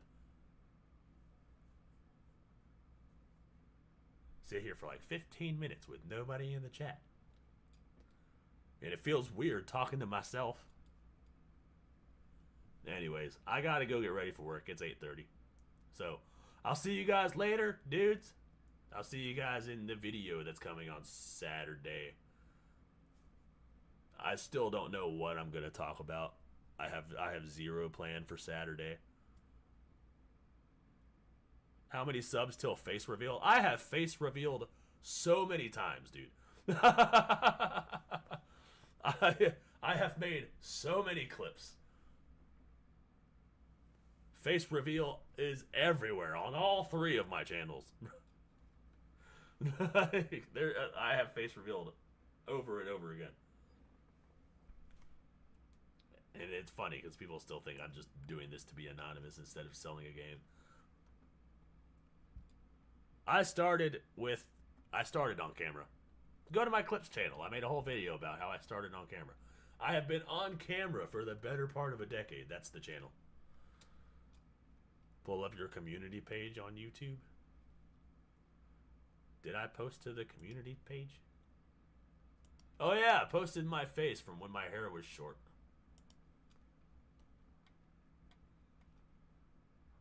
It's a dated picture. I'm not. My hair's way longer now.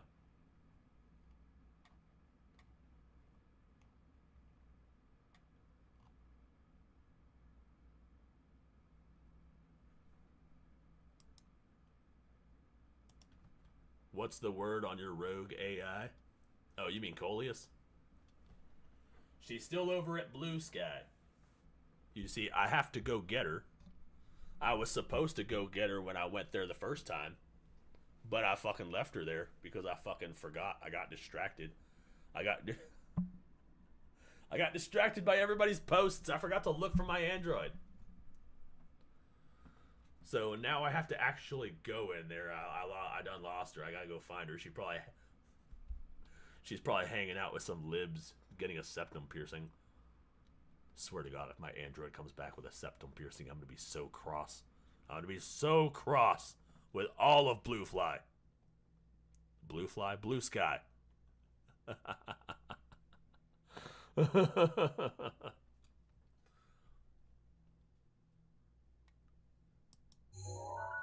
Did you give me that? Oh, yeah, there it is.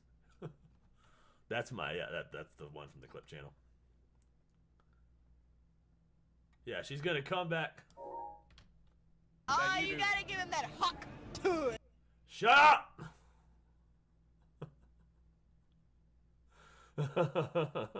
Hawk to a girl, dude. Sorry. I clicked the link. I didn't mean to. So anyways, yeah, I'm going to work. I gotta get ready. I gotta get